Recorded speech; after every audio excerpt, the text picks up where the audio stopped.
You are at the front line of life-saving medicine.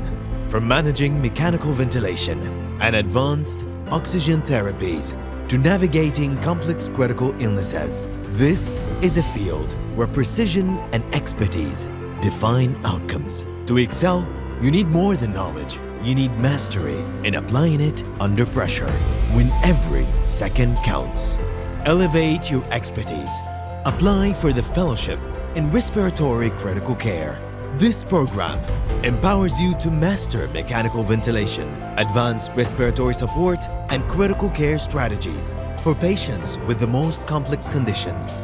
This is not just another training, it's a transformative experience designed for ambitious professionals determined to redefine their practice and impact. Learn from world-renowned experts. Gain clinical insights, practical pearls, and the latest evidence, all accessible from wherever you are. Our curriculum is comprehensive, covering the full spectrum of respiratory and critical care, from invasive and non-invasive ventilation, ARDS, and sepsis management, to ECMO and advanced rescue therapies. You'll gain practical, actionable expertise. Engage in live, interactive sessions, present your toughest ICU cases, collaborate with peers across the globe who share your passion for saving lives. This is your chance to strengthen your expertise, expand your career horizons, and join a community dedicated to excellence in respiratory critical care.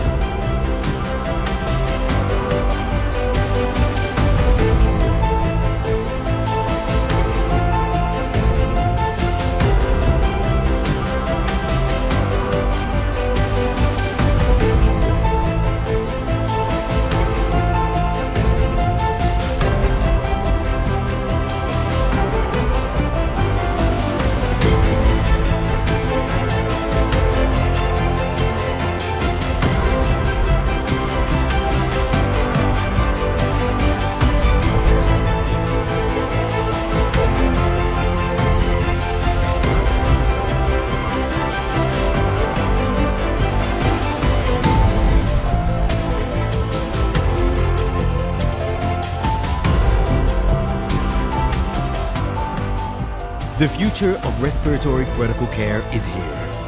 Are you ready to lead it? Applications are now open. Visit our website to begin your journey today. And welcome to our Respiratory Critical Care Fellowship Program, which is very unique flagship program structured as 3 modules, 16 weeks each. Every week you will have lectures, a journal club, MCQs, and clinical case scenarios. And we are teaching you to master the field of respiratory critical care. We gathered international expertise from all over the world to give you high quality educational materials. And again, this is not based on lectures or monologues, but rather dialogue, and we are involving our fellows in the teaching process. All of our fellows' activities and assignments are monitored in a smart platform, and there will be a weekly quantitative and qualitative evaluation, not only based on their scores, but on their engagement and overall performance throughout the whole year. Module 1 of the fellowship is focusing on foundations and the basics of respiratory critical care, from basic anatomy, physiology, pharmacology, blood gases, acute severe respiratory tract infection, status asthmaticus, introduction to respiratory monitoring with pulse oximetry, capnography, and a lot of emphasis will be given on the imaging, especially the CT scan and point-of-care ultrasound, and of course, traditional, conventional, and novel imaging modalities. Module 2 will be basically focusing on oxygen therapy and ventilation, We'll teach you the fundamental of oxygen therapy, non-invasive ventilation, waveform interpretation, difficult weaning, and invasive mechanical ventilation. Module 3 will be dedicated to advanced topics, including non-conventional mechanical ventilation, nutritional support and respiratory critical care field, extracorporeal membrane oxygenation, extracorporeal CO2 removal, electric activity of the diaphragm, advanced monitoring of the esophageal balloon. All of these high-quality education will be delivered through e-learning. We'll deliver all of the material through a smart platform. All of our fellows will have username and password, and will have 24/7 access to the scientific material throughout the whole year. Again, one of our major aim is to identify our fellows' weaknesses and to improve their performance and to help them to implement the up-to-date information of the respiratory critical care field in their practices. Upon completion of this fellowship program, our fellows should be expert in the respiratory critical care field and should graduate to a trainer mentor level and should receive American Association of Continuing Medical Education certificate upon successful completion of the program. So please, if you haven't joined yet, join our international fellows and international board in this very advanced and smart fellowship program. And try to take advantage on this discount. You can get a 10% discount using the promo code of webinar 10. So, as you know, knowledge has no values unless we put it in practice. So the great aim of education is not the knowledge itself, but the action. So hopefully we are going to implement this clinical knowledge and improve our patient care and our patients' outcome.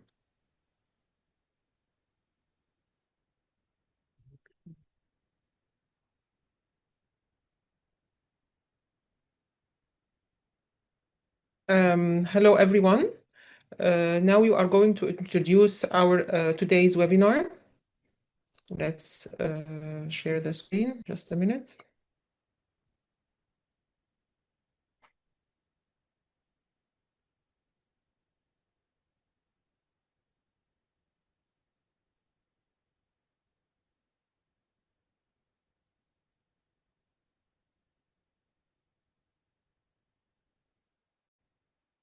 So, good evening. My name is Hibatalla Asal, pulmonology consultant in Qasr Al Aini Hospital, Cairo University, Egypt.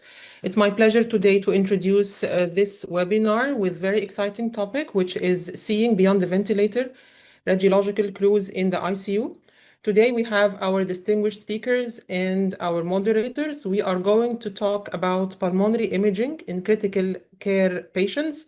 Actually, we are going to talk about the two main issues, which is conventional imaging, the chest X-ray interpretation in this critically ill patient versus point of care ultrasound. And as we all know, as an intensivist dealing with these critically ill patients, it's very important to master both techniques as they both complement each other. So today we have our distinguished speakers. Dr. Michael Lanspa will talk about point of care ultrasound in mechanically ventilated patients, and Dr. Mohammed Zalat will talk about conventional imaging in mechanically ventilated patients. And here is our proposed program for the session. Dr. Mohammed Zalat, he is a critical care consultant in Organ Transplant Center of Excellence, King Faisal Specialty Hospital and Research Center in Riyadh, Saudi Arabia, will discuss in a 20-minute lecture the conventional imaging in mechanically ventilated patients, how to interpret pros and cons, and so on.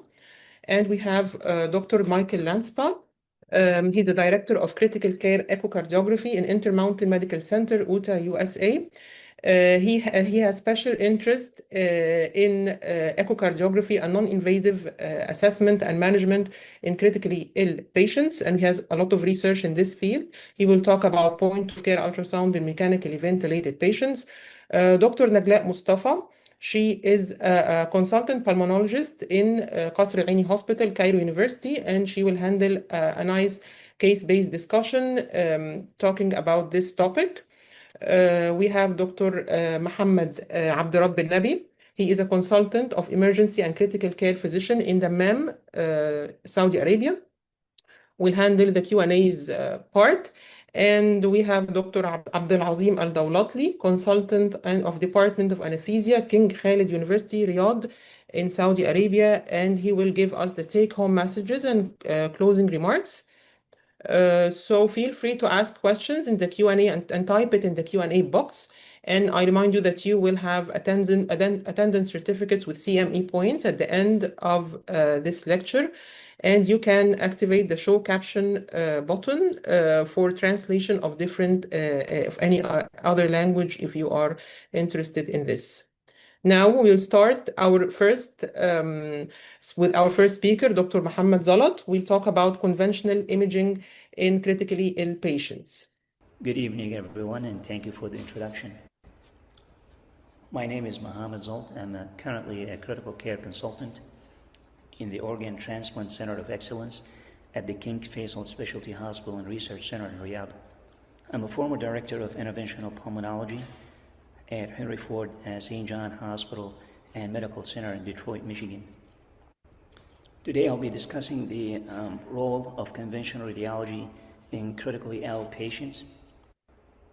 The goal of this session is not to simply review imaging patterns for common pathologies and emergencies encountered in the ICU, but rather to reinforce the importance of structured and systematic interpretation of the chest radiographs, and to go over some of the American College of Radiology guidelines in regard to appropriateness criteria for obtaining conventional radiographs in the ICU patients.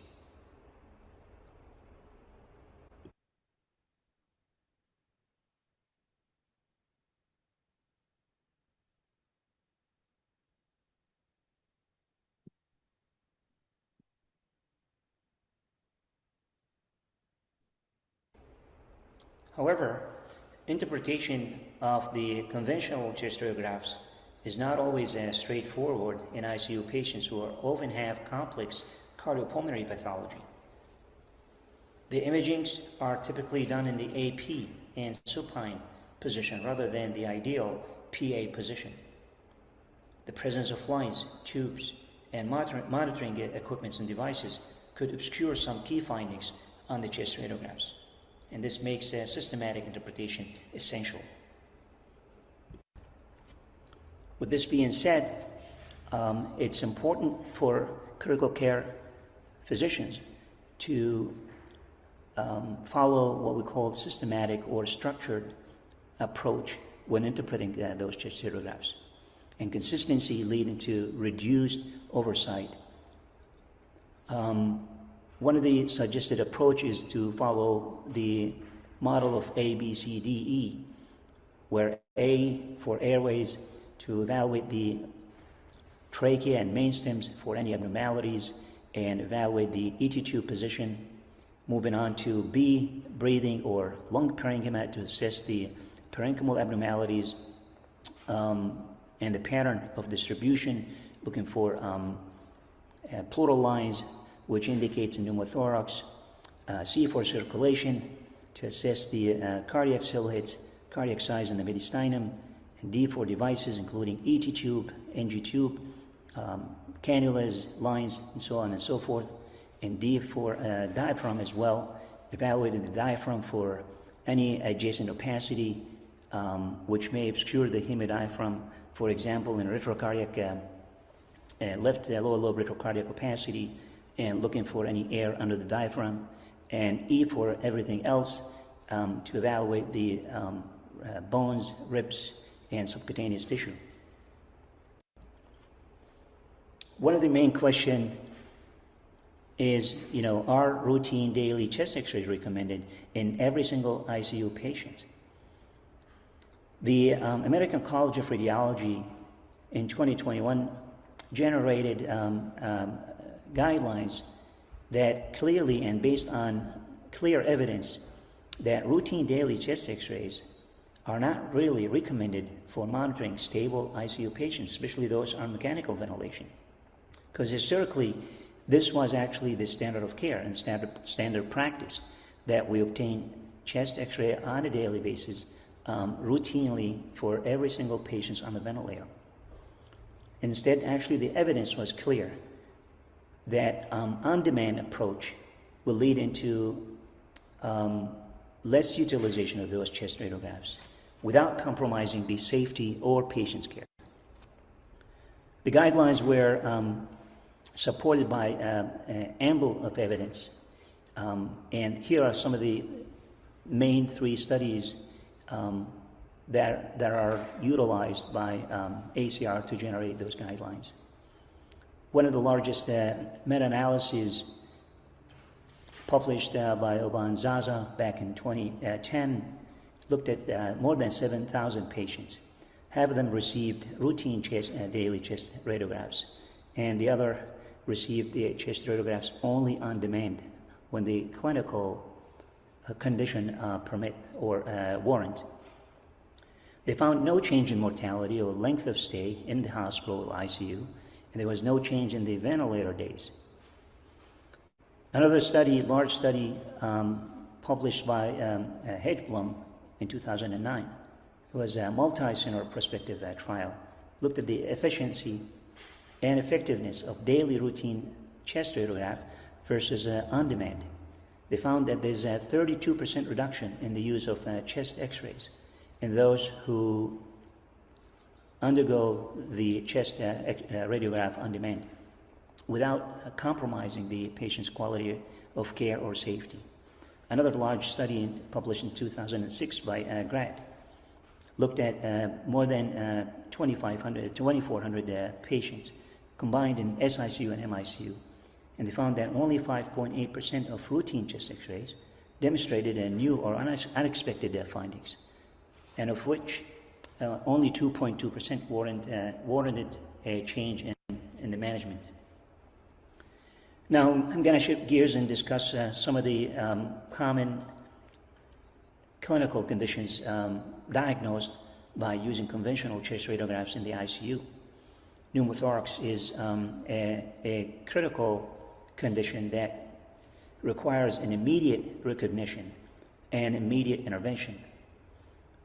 As we all know, the pleural line identification and the absence of markings is the main abnormalities found on conventional chest radiograph. Of course, nowadays we could utilize the ultrasound to make a diagnosis of pneumothorax in critically ill patients. In tension pneumothorax, we find mediastinal shift, and the chest radiograph is essential in making a diagnosis of pneumothorax in the ICU. However, not every pneumothorax is easy to identify on chest radiograph, especially in ICU patients who are critically sick. And therefore, subtle pneumothorax requires vigilance and careful assessment of the chest radiographs, and more importantly, to follow the structured and systematic approach to interpretation. In those subtle cases, we need to evaluate the lung parenchyma, mostly in the lung apices, and look for hypolucency and maybe a line that sits right behind a central venous catheter or a costal margin. Another atypical presentation of pneumothorax on conventional chest radiograph, especially in ICU patient, is the deep sulcus sign. In those cases, the pneumothorax is located anteriorly in those patients who are laying down in supine position. And this could be the only manifestation or radiographic manifestation of pneumothorax where we found a sharp diaphragmatic outline with absent peripheral lung markings in those conditions. Conventional chest radiograph can also aid in the early diagnosis of barotrauma in patients who are on the ventilator. In those cases, we could identify on a simple chest x-ray pneumomediastinum or interstitial air and subcutaneous emphysema, which could be an early sign of ventilator-associated lung injury, especially in patients with ARDS. Moving on to another common clinical condition, that's pulmonary edema. conventional chest radiograph can easily identify those cases. And the typical presentation is what we call a perihilar bat wing pattern with perihilar interstitial opacities. Oftentimes in pulmonary edema secondary to cardiac compromise, we find cardiomegaly, and in some cases we find blunted claustrophrenic angles, which indicate the presence of small pleural effusion. Some of the early signs of pulmonary edema found on conventional chest radiograph is the civilization or redistribution and pulmonary vascular congestion. On the other hand, in ARDS, the chest radiograph can show diffuse pattern and lack of cardiomegaly or pleural effusion. So on conventional chest radiograph, we can sometimes make a distinction between these two conditions, the pulmonary edema from due to cardiac etiologies, and ARDS from the heart size, the parenchymal distribution, the response to therapy as well, and the presence or absence of pleural effusion. Speaking of pleural effusion, on the chest radiograph, in the upright position, we typically see the blunted claustrophrenic angle and or layering density, which indicates pleural effusion. And again, with the POCUS now and the ultrasound, the diagnosis can easily and accurately be established. However, one of the manifestation of pleural effusion in critically ill patients who are in the supine position is what we call diffuse haziness of the radiograph abnormalities. And in those cases, the chest ultrasound or the POCUS would have a significant role to establish a diagnosis and rule out parenchymal abnormalities. Another common clinical condition and radiographic condition easily diagnosed using conventional radiograph in the ICU is atelectasis. The opacities typically associated with volume loss at the ipsilateral side of the atelectasis. We oftentimes see what we call displacement of the fissure and elevation of the diaphragm at the same side where the atelectasis or the opacity is. This is an example of right upper lobe atelectasis, and this is a right lower lobe atelectasis associated with medial displacement of the right lower lobe. Another condition that we commonly encounter after intubation when the ET tube is displaced down to the right mainstem and subsequently left lung atelectasis would develop. Pneumonia is a clinical diagnosis. However, the conventional chest radiograph could aid in the diagnosis of this entity. The opacities or consolidations related to pneumonia are typically associated with air bronchogram.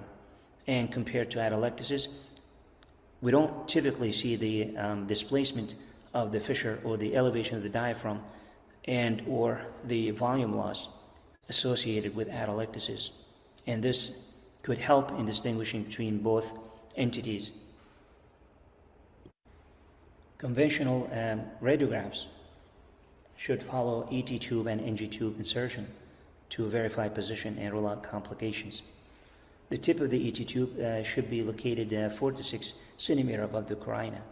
Distally placed ET tube could predispose for right mainstem intubation and subsequent left lung atelectasis and hypoxia, whereas too proximal ET tube could lead into inadvertent extubation and or damage to the larynx. The insertion of NG tube should be followed by conventional radiographs to verify position. The tip of the NG tube should be about 10 centimeters below the GE junction.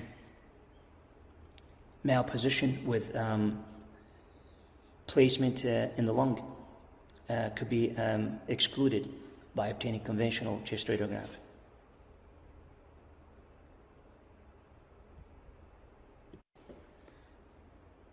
Conventional chest radiograph is indicated after the insertion of chest tube to verify position and ensure resolution of the underlying pathology. The side hole position could be evaluated on the simple chest X-ray to verify its appropriate position inside the chest cavity. Subcutaneous placement, kinking of the chest tube, and malposition all could be evaluated and assessed on chest radiographs.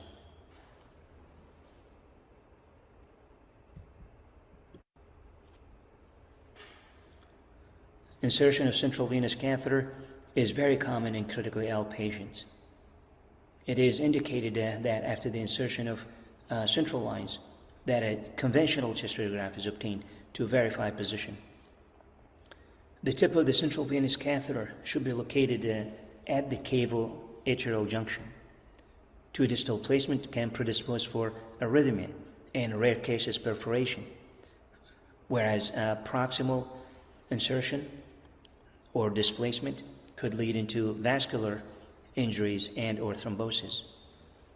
Complications after the insertion of central venous catheter, such as pneumothorax, could be evaluated on the conventional chest radiograph obtained after insertion.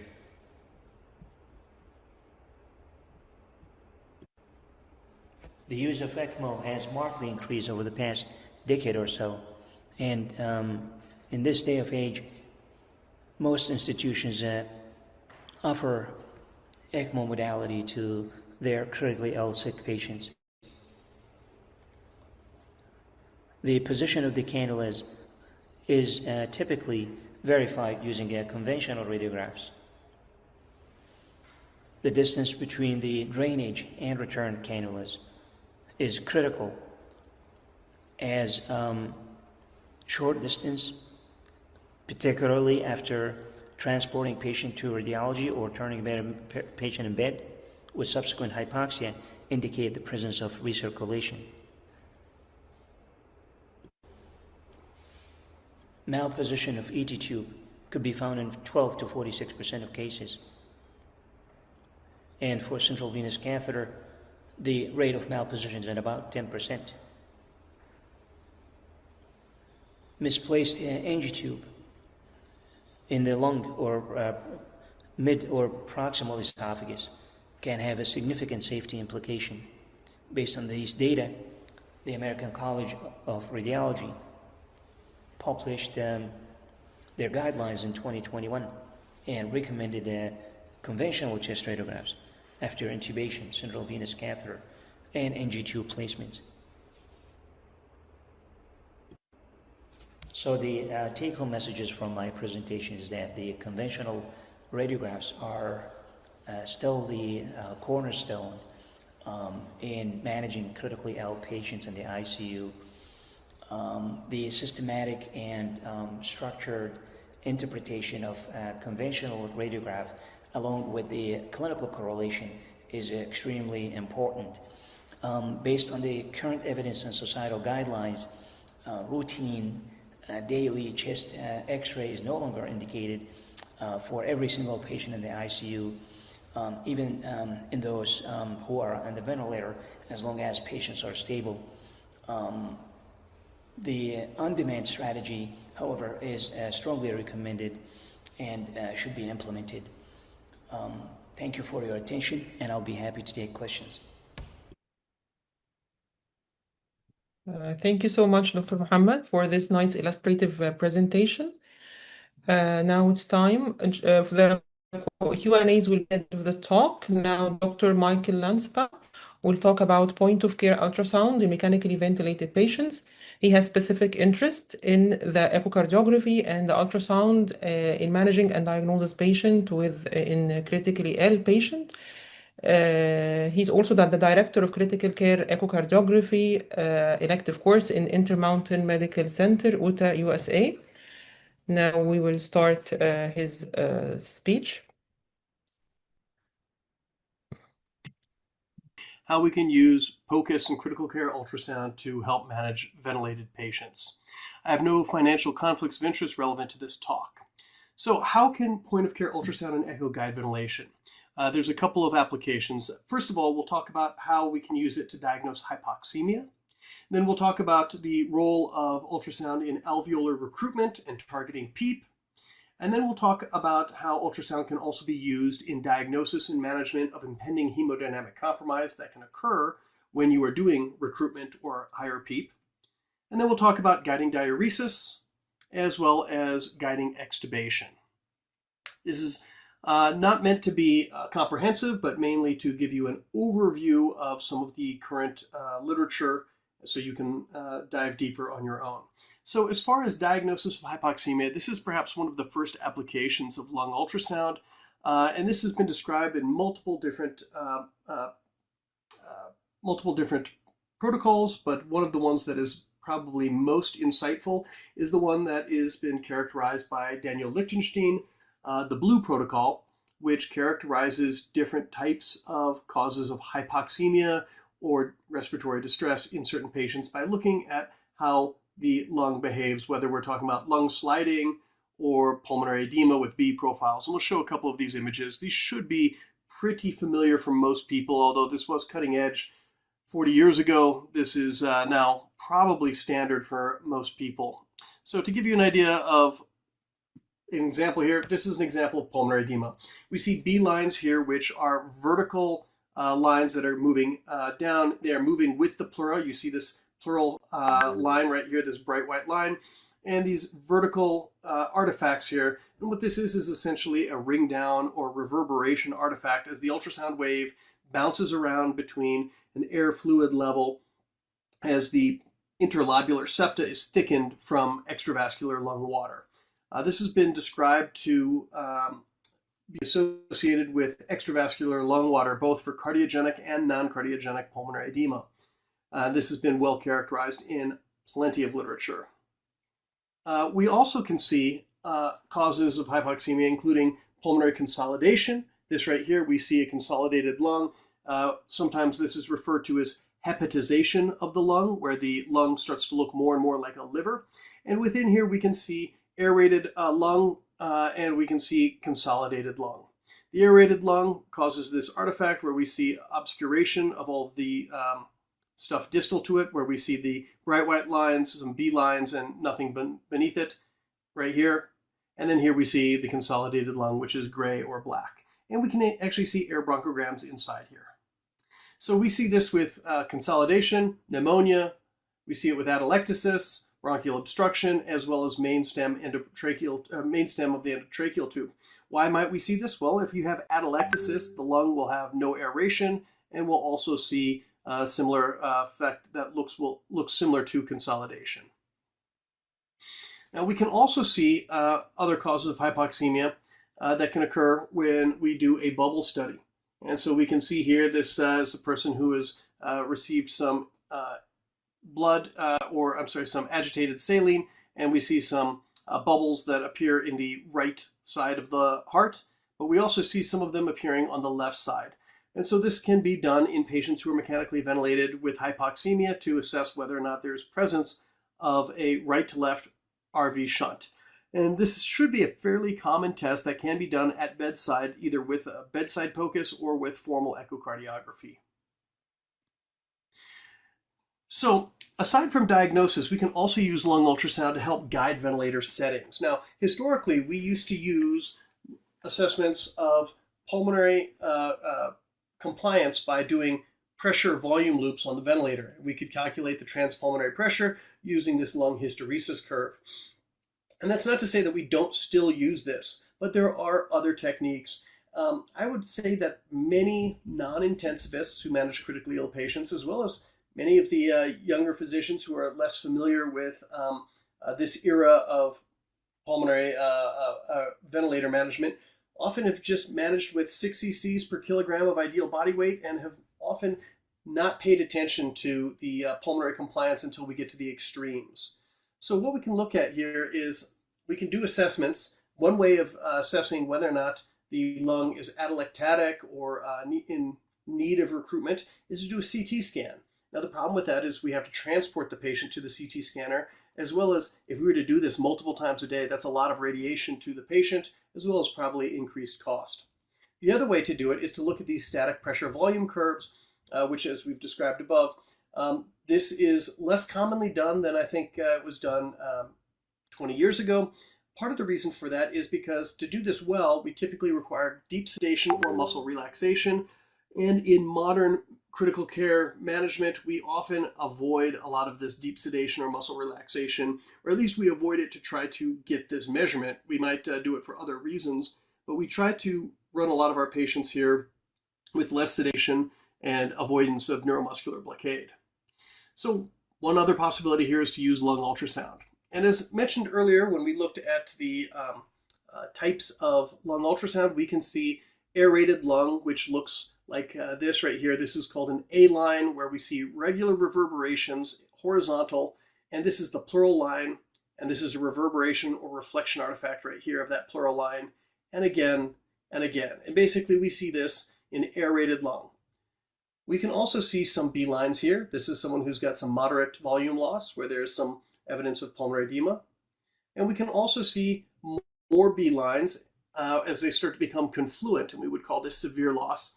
And then we finally have consolidation right here, where we see a beautiful air bronchogram. We see consolidated lung. We don't see any B lines. This lung is essentially has no air. And this was proposed initially 15 years ago by investigators who created a lung ultrasound scoring system where they looked at what might happen as they aerated the lung. And you can see they created a scoring system of basically, if someone goes up by 1 score or 2 scores or 3 scores, we're going to give it 1 point, 3 point, or 5 points. And we can see what happens as we aerate the lung, as well as we have loss of aeration, where someone might go from normal to consolidated or consolidated to normal. They did this assessment in 12 different regions of the chest, and they did static assessments at both PEEPs of 0 and 15. And we see here that there was an association with lung recruitment. These gray circles indicate diffuse loss of aeration, and the white circles are focal loss of aeration. But you see, regardless of whether it was diffuse or focal, there was a pretty strong correlation with this change in the lung ultrasound reaeration score, as well as the amount of volume that changed when they increased the PEEP. We can see here another correlation here with the change in score, as well as PEEP-induced lung recruitment. Now, this lung ultrasound correlated quite well with lung recruitment. If someone had a score greater than 8, that meant that they had at least 600 milliliters recruited, and if their score was less than 4, they did not recruit very much. They found the greatest benefit was in the gravity-dependent areas, where the portions of the lung that were gravity-dependent had the most potential to re-aerate. And this makes sense physiologically, where we would expect gravity-dependent areas would be most likely in West Zone 3, whereas a less gravity-dependent area might be more likely to be hyperinflated already. We also found that the lung ultrasound score loosely correlated with improved PaO2, but this was more correlated in patients who had diffuse loss of aeration. And this is one of the challenges with trying to do recruitment in general, is that we can't target recruitment to just the consolidated parts of the lung. We crank up the pressure and those parts may go up. We may also worsen hyperinflation. Another landmark study in this looked at sonographic assessment of a non-aerated lung, where they actually measured the area of non-aerated parts of the lung by looking at microconsolidations. And they found patients with ARDS, and they found non-aerated parts of the lung, and they cranked up the PEEP from 5 to 10 to 15, and they measured these volumes, these areas decreasing with the increased PEEP. And you can see here, as someone increases the PEEP, that area of the non-aerated lung decreases. And consequently, the PEEP increase also was associated with an increase in arterial oxygen partial pressure. Again, unsurprising, we know that increasing PEEP has been associated with increasing PaO2. That's a well-known assessment. Now, there's another study that was done that looked at kind of subpleural microconsolidations here.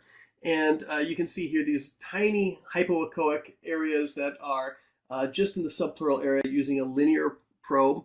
And as they increased the PEEP, they found that they could crank the PEEP up until the consolidations decreased, or in some cases disappeared altogether.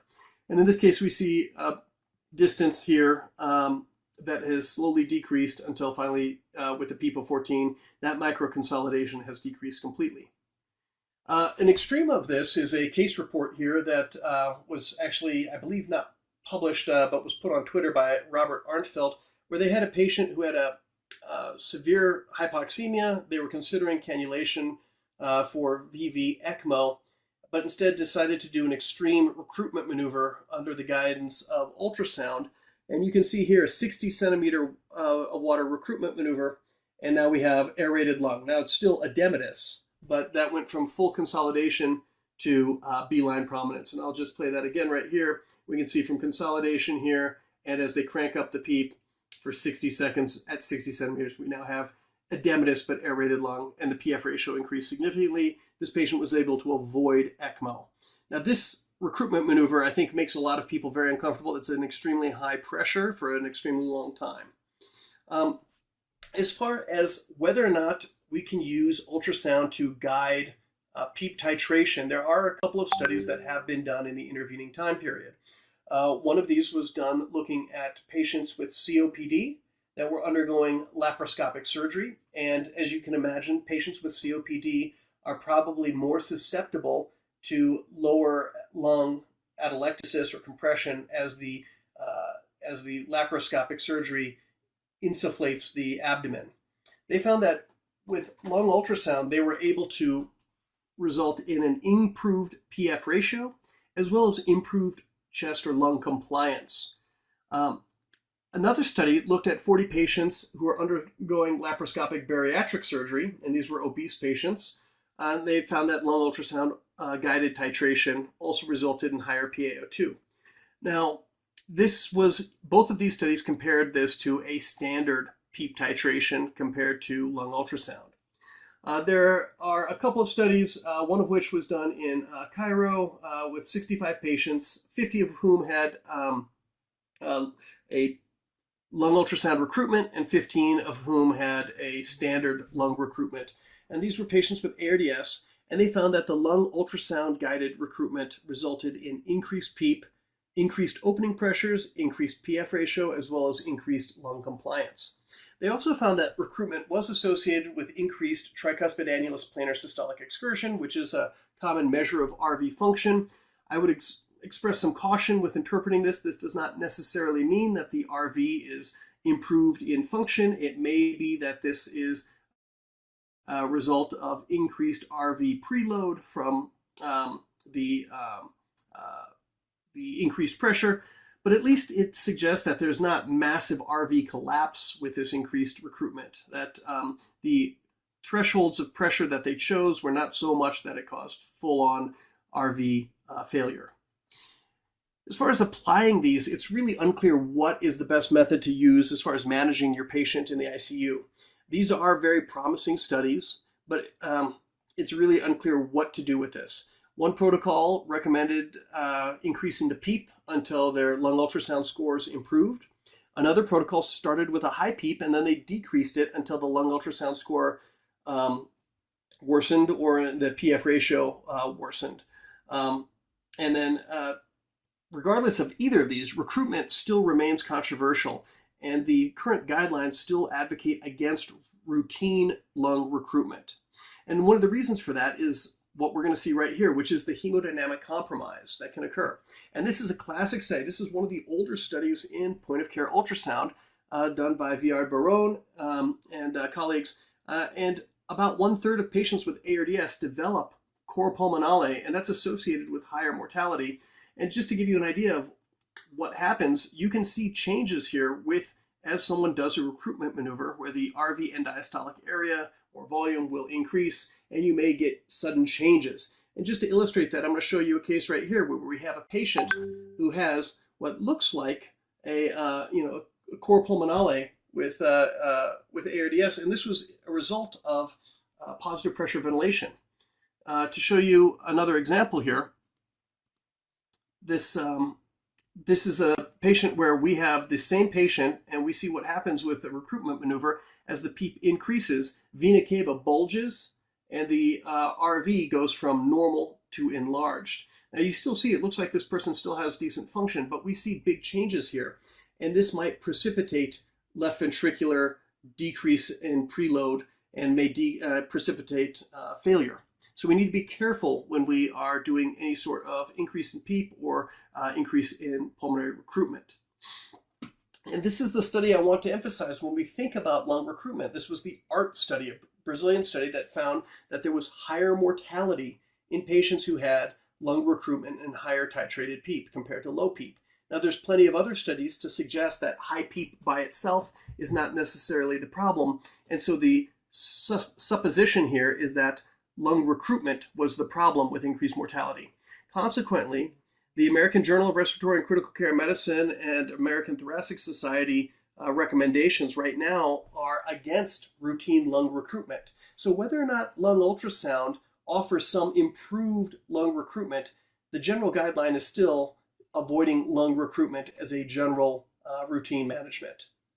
Now, we can also use lung ultrasound to do a couple of other things, and we can also use this to assess for weaning and liberation from mechanical ventilation.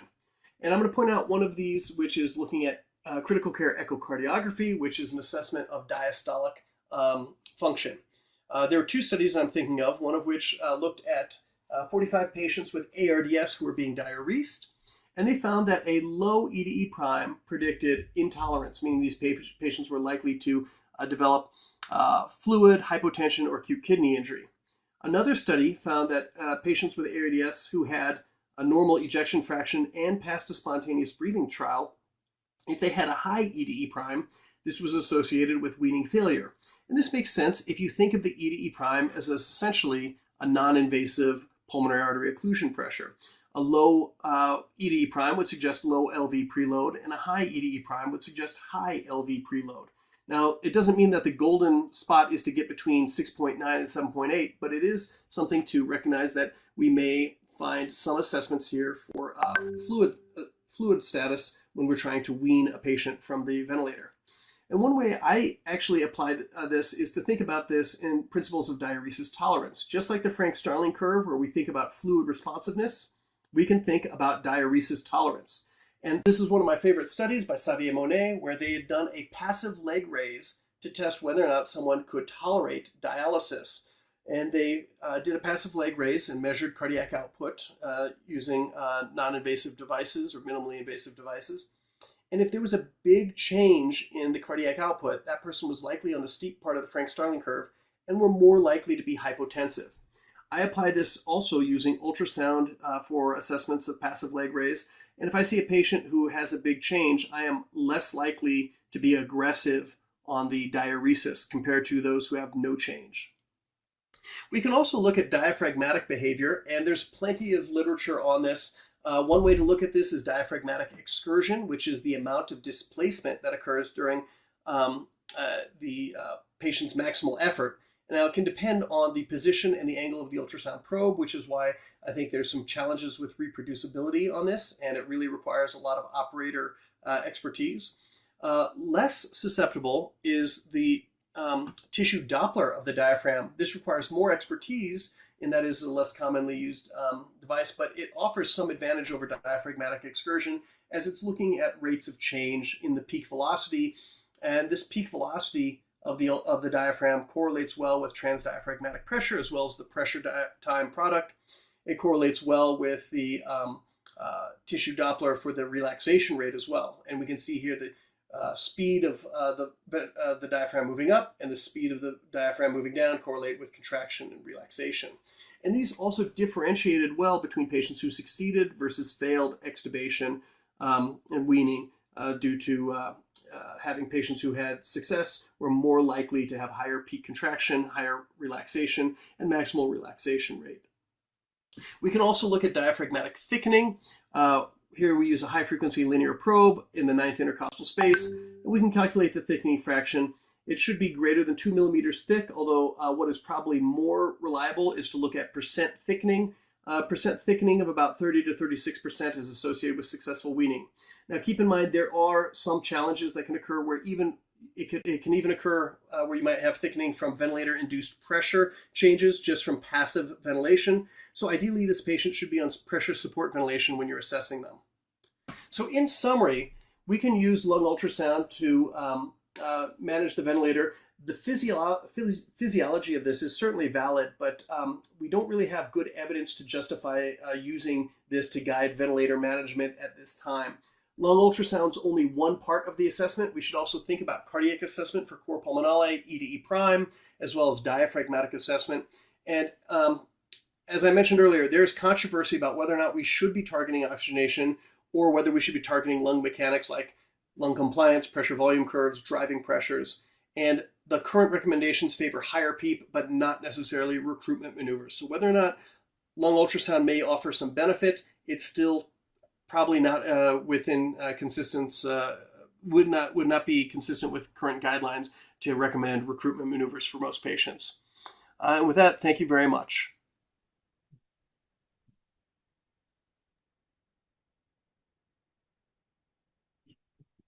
Thank you so much, Dr. Michael, for this very nice updated presentation.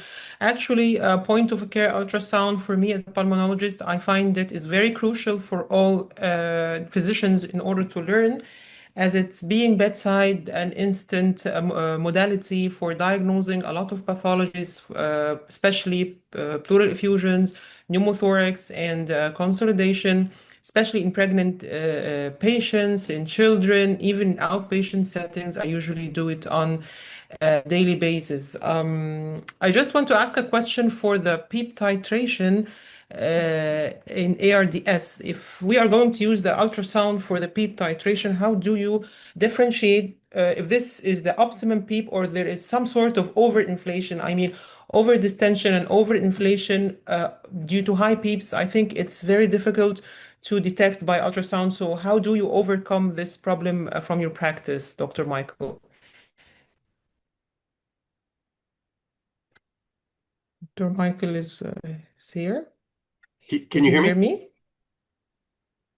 Yes, okay. yes, I can hear you. What I'm saying is I don't routinely apply these parameters. These are cutting edge applications that I think right now are still in the evolving evidence state.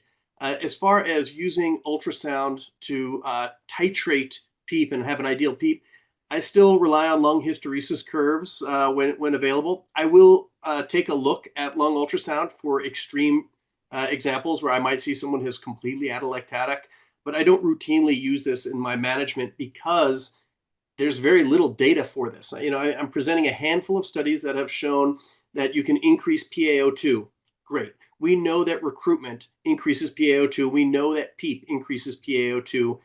Whether or not that necessarily translates to better clinical outcomes is still evolving.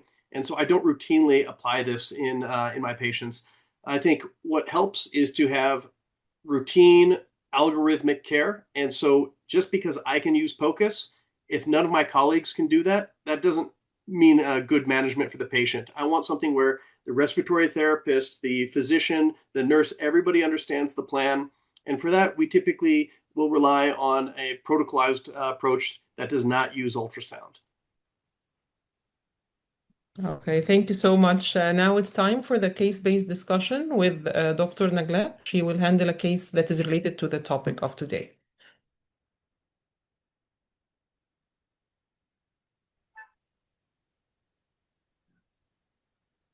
Good evening, everyone. It's my pleasure to be with you tonight. I hope you're okay. I'm Dr. Nagla Mustafa. I'm a lecturer of chest disease, Cairo University.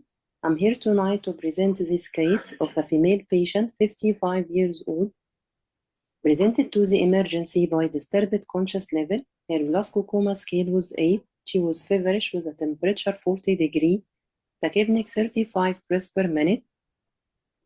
Her blood pressure was 80/40. Her relatives reported she was diagnosed with pneumonia and was receiving home treatment for 2 days. She was intubated, sedated on lung protective ventilation with FiO2 0.8, PEEP 12, reaching saturation 92% in the emergency. Her ABG shows PF ratio of 115. In the ICU, the initial ventilator settings were FiO2 0.8, positive end expiratory pressure of 12 centimeter water, with lung protective ventilation along with a norepinephrine requirement of 8 microgram per minute. She received as needed fentanyl with propofol, targeting a Richmond agitation sedation scale of 0 to 1. Over the next 24 hours, despite aggressive management of her ARDS, she has developed progressive profound hypoxemia. So, the intensivist ordered a bedside imaging to figure out, is this worsening pneumonia ARDS or there is a complicating factor? This was her chest X-ray. As you can see, there are diffuse bilateral symmetrical ground glass opacification, with air bronchograms are present. Endotracheal tube 5 cm above the carina. Central venous line tap at the junction between superior vena cava and the right atrium.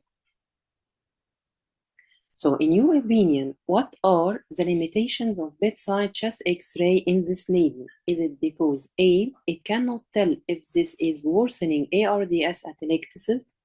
B, it does not help with beep titration? C, it cannot tell about recruitability? D, it does not help in pruning decision? Or E, all of the above?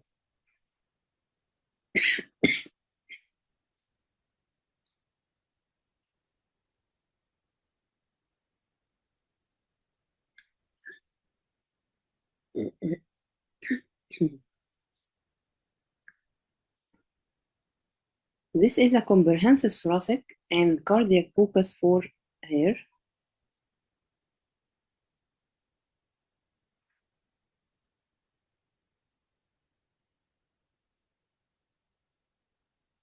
So what do you think this video shows? Is it A profile, B profile, or C profile?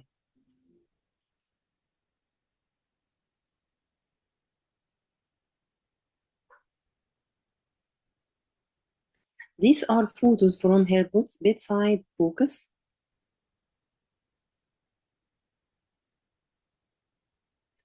What are those arrows and asterisks refer to? A, lung sliding, B, pleural nodules, C, pleural thickening, D, subpleural consolidation.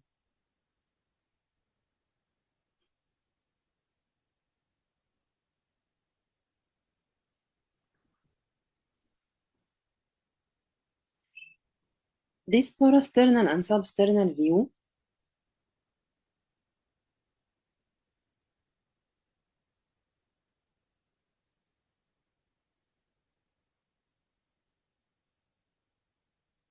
focused cardiac ultrasound, parasternal short axis view, the left ventricle is D-shaped. The interventricular septum is flattened, both in systole and diastole.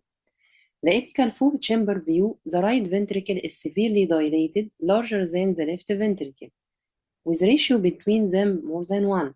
The right ventricle free wall is hypokinetic. The IVC distended and non-collapsible. Its diameter more than 2.5 centimeters. And its collapsibility was less than 50%, indicating a high right atrial pressure. So what do you think the cause of deterioration? Is it A, development of pneumothorax, B, development of pulmonary embolism, C, deterioration of ARDS with right ventricle overload, D, development of pleural effusion?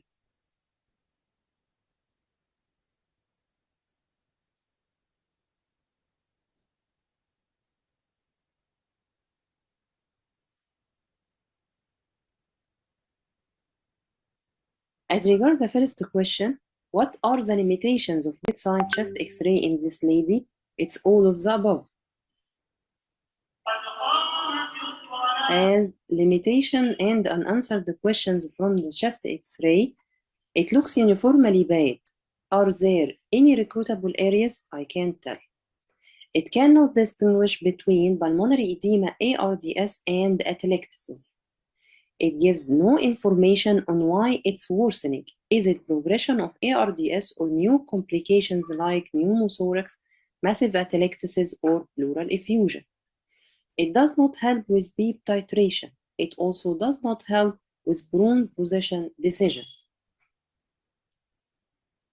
What do you think this video shows? It shows a B profile. It shows a mix of confluent B line and small subpleural consolidations, which is common to find in ARDS patients. What are those asterisks and arrows refer to? It refers to subpleural consolidation, which is common in ARDS patients. What do you think the cause of deterioration? Of course, it's deterioration of ARDS with right ventricular overload. And thank you.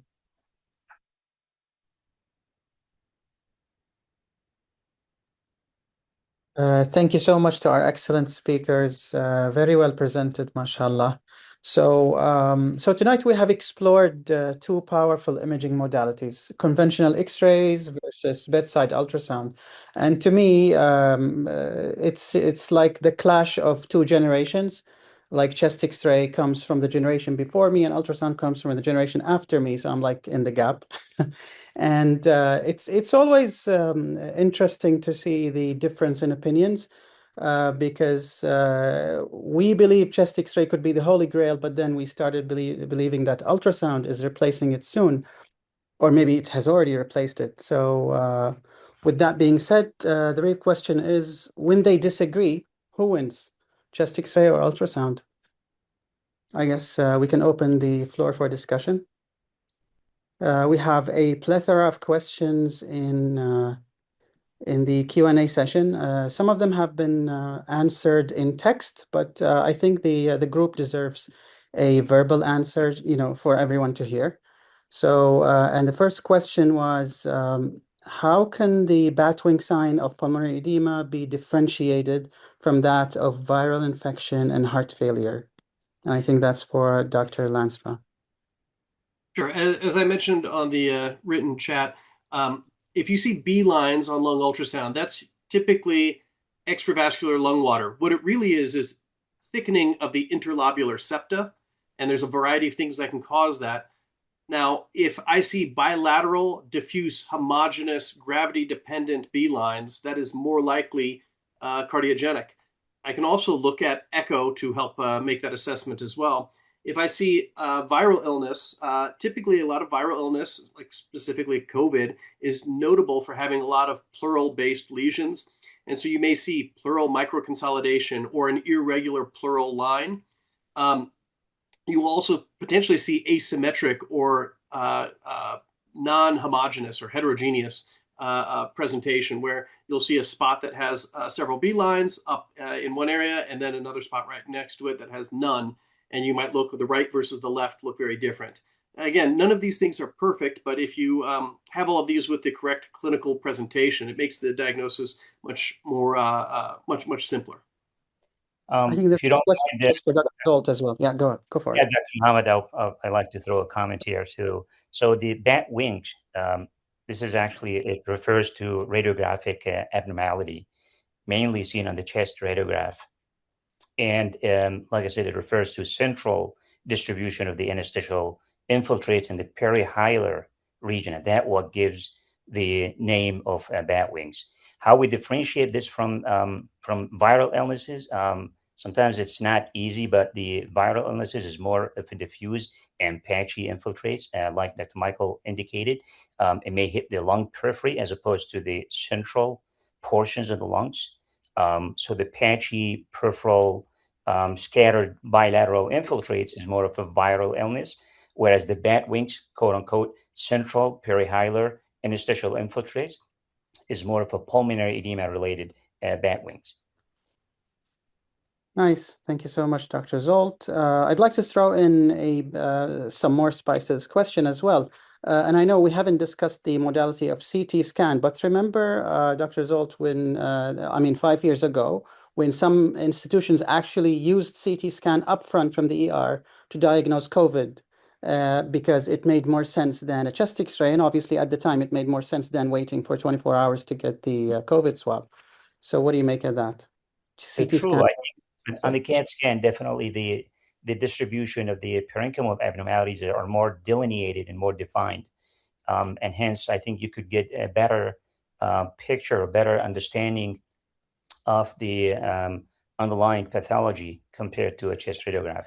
So it's definitely more sensitive. And as a general rule, the CT scan is a gold standard, and the sensitivity of chest X-ray compared to the CAT scan is much less. Thank you.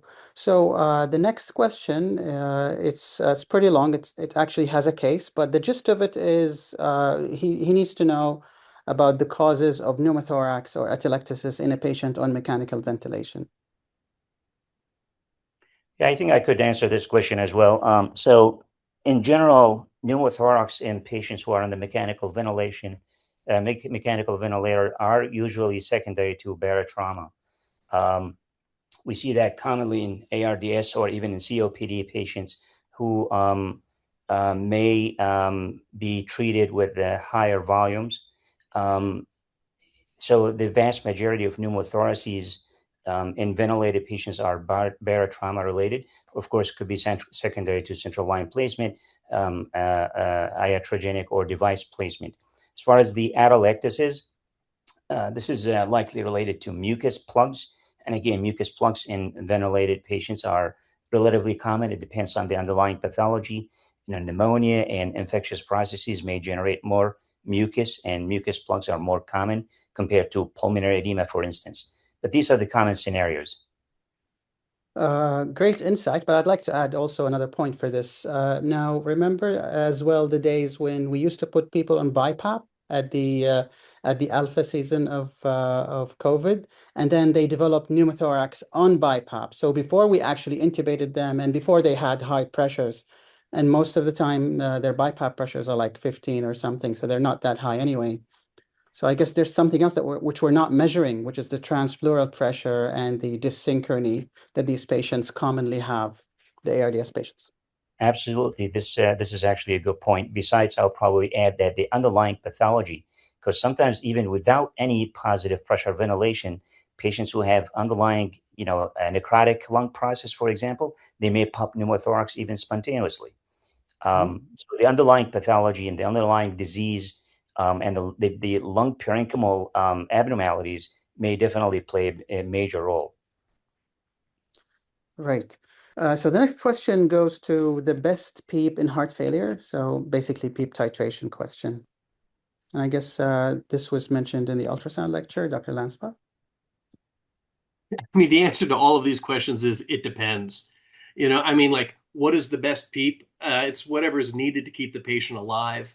And I would say if we were going to try to titrate based off PEEP, you can look at if we were to use these ultrasound tests, there's a couple of different protocols that have been done where one would increase the PEEP until atelectasis or microconsolidation is decreased, and there's another where we decrease the PEEP until B lines start arising, and then we go back up. None of those have been really vetted in a large system to see whether or not this is really good for everyone. Titrating PEEP is also not really a guideline that's good enough other than to say, well, in general for ARDS, we probably prefer high PEEP. Whether or not we should be doing driving pressure or anything like this is still unclear. The only thing that we really have is we should probably tend to diurese patients with both cardiogenic and non-cardiogenic ARDS, and we should tend to do low tidal volume ventilation in most ARDS patients, and probably reasonable to do this at anyone who's at risk for ARDS. Aside from that, I don't think I've got any more insight than anyone else here about what's the right PEEP. Right, and I totally agree with that. Actually, I remember the days when we used, like in my residency, we used to use PEEP studies where we look at compliance, lung compliance with every PEEP, like incremental PEEP levels. I guess we can extrapolate that to using PEEP studies with ultrasound, which seems to do the same. And I've never used it myself, but I think it's probably useful. The next question is the significance of intra-abdominal pressure. I believe IAP means intra-abdominal pressure on volume status assessments and the response to fluid dynamics. I guess that goes to Dr. Lanspa. Yeah, as I mentioned in the chat, this is one, fluid responsiveness is a whole different topic than what we're discussing here about the ventilator. Intra-abdominal pressure can affect a lot of different things, including the passive leg raise, including IVC collapsibility. It can cause false positive and false negative assessments.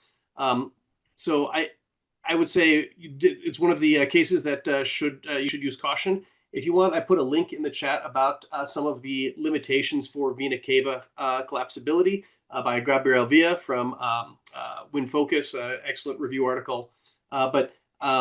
Yeah, I don't know. I want to keep this kind of on ventilator and radiologic clues in the ICU. I imagine there'll be an entire topic here on fluid responsiveness that would be probably more appropriate for that. Nice. So there was a question to Dr. Najla, I believe. It says, regarding the last question in the last case, could it be RV pressure overload from PE? And I think I have the same question to Dr. Najla. Okay, hi. From the focus cardiac of this patient, it shows yes that the right side is dilated. The interventricular septum is with right ventricular to left ventricular ratio more than 1. So it could be, yes, of right ventricular pulmonary embolism, yes, but with this chest X-ray and with the POCUS ultrasound with deterioration of the ARDS, I guess more it's overload. You know, Dr. Najla, we remember the days when COVID seems to be a very important topic today, even though it's not. When COVID actually caused thromboembolic phenomenon, and then those patients had florid bilateral chest X-ray infiltrates on chest X-ray and CT, and then they develop a sudden PE on top of that. So, you know, having the chest X-ray findings does not rule out a PE. So how would you differentiate? I guess we will need more investigation, more than just X-ray and ultrasound. We can do CTBA and other investigation. Just one investigation can reach the diagnosis. We put a differential diagnosis and go through it. Nice. So basically, it's hard to differentiate on ultrasound alone, right? Yes. We still have more questions. I don't know if we have time. The next question says, how does bedside ultrasound alter the immediate management of undifferentiated shock in ICU patients? Dr. Lanspa? Sure, I can answer that. So in a couple of situations, if you're looking for just very basic patterns, pattern recognition, if I see that the LV is completely empty and hyperdynamic, that gives me an idea that this patient may benefit from fluid because they're either hypovolemic or have profound distributive shock and has no preload. I may see that I've got extremely poor pump function where the ventricle is not contracting, or I may have cor pulmonale where the RV is big and dilated and not pumping well, the LV is empty and hyperdynamic. And in certain cases, that might change my management to move either towards pulmonary embolism or evaluation for tension pneumothorax or any of the other variety of things that can cause cor pulmonale. So in the immediate cause of differentiating shock, I mean, if you can recognize tamponade, cor pulmonale, hypovolemia, poor pump function, and severe valvulopathy, you've now identified most of the value of POCUS. Now, we can do all these other advanced things, but if you can do those very basic pattern recognitions, that's a huge benefit for management of shock. And we found in plenty of studies that about 30 to 60% of patients with septic shock also have poor pump function. About 5 to 10% of patients with septic shock have some other severe abnormality that was otherwise unsuspected. So there is value in POCUS in just being able to identify a new diagnosis. I totally agree. And I would like to point the one who questioned Dr. Samar, I believe, to also the RUSH protocol. I don't know if you heard about it, but if you didn't, please search it up. RUSH, RUSH protocol. It's a protocol to diagnose shock, just like the blue protocol is to diagnose hypoxia. This one is RUSH protocol is to diagnose undifferentiated shock with ultrasound, obviously. I believe we have time for one or two more questions.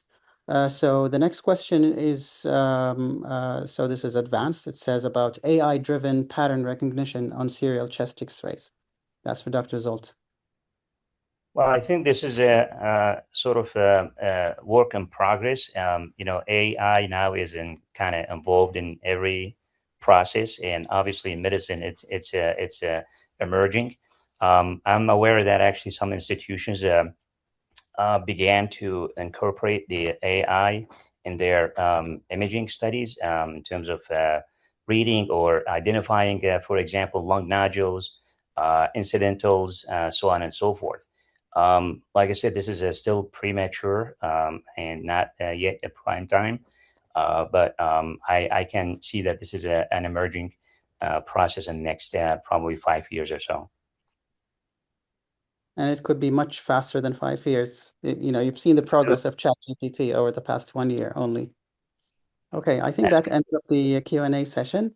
Thank you all for all the excellent questions. And for more questions, I think you can directly send to the speakers by email or message.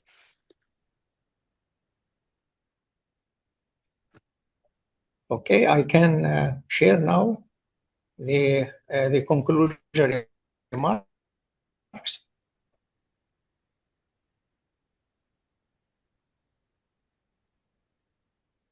Could you hear me? Yes, sir. Yes. Can you see the screen, please? Yes, sir.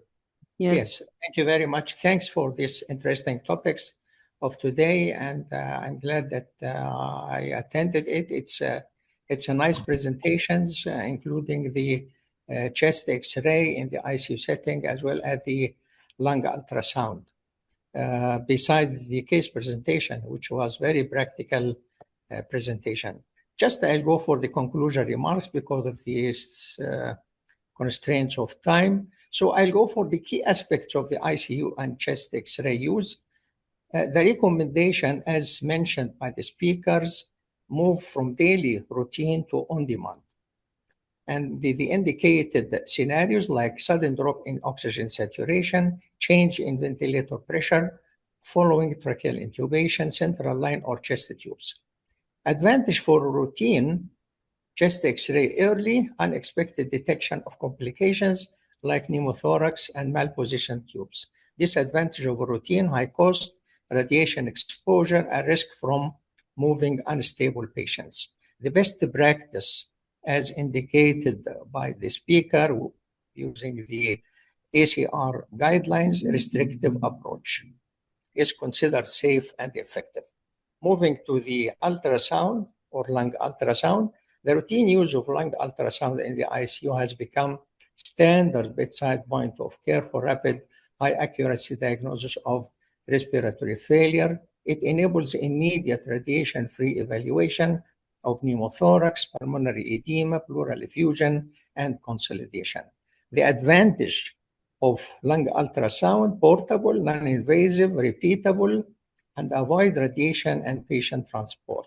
The limitations of it primarily useful for peripheral lung disease may miss deeper lesions requiring training for proficiency. The Blue protocol for emergency cases is frequently employed for rapid standardized diagnosis of acute respiratory failure, as mentioned by Dr. Michael. The applications of lung ultrasound in the ICU, acute respiratory failure using the Blue protocol, ventilatory management, as mentioned also by the speaker, regarding the evaluation of the lung aeration, monitoring alveolar recruitment, and identify pleural effusion or consolidation.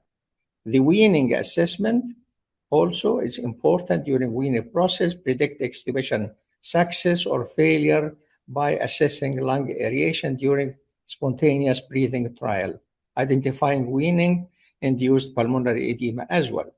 In procedure guidance, also it is useful, safely guidance for chest tube insertion and other interventional procedures. Thank you. Thank you very much for attending. Thank you so much for all our distinguished speakers and panelists for this very well presented topic. And I hope that the audience, it was fruitful for all the audience, and waiting for you in next webinars. Thank you and good evening. Thank you. Thank you. Thank you So much.